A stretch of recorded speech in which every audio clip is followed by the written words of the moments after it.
প্রিয় বন্ধুরা, আপনাদের অনেকের জানার আগ্রহ রয়েছে যে থার্ড টার্মিনালের কাজের অগ্রগতি কত দূর। প্রথমে আপনাদেরকে দেখাই রানওয়েটা। এটা হলো থার্ড টার্মিনালের নতুন রানওয়েটা বেশ বড়।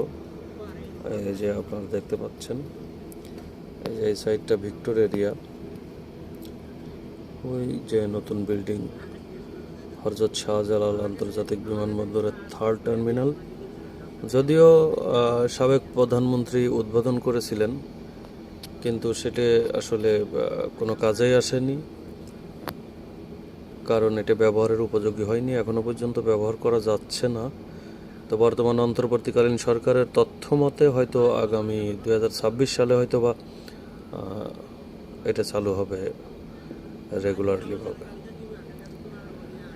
তো আপনাদেরকে এক চক্করে যদি দেখাই, তো দেখেন এটা হলো নতুন runway, third terminal, Dhaka international airport. আর যদি আমরা ডান দিকটা দেখাতে চাই, তাহলে আপনাদেরকে একটু ডান দিকে নিয়ে যাই, ডান দিকের অবস্থা একটু দেখাই।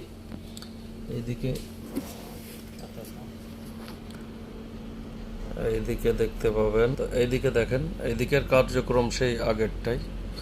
এখানে এই যে বোয়িং বিমানগুলো পার্কিং করা, এদিকে প্রাইভেট বিমান অনেকগুলো আছে। তো এই হলো অবস্থা বন্ধুরা, ভালো থাকবেন, আল্লাহ হাফেজ।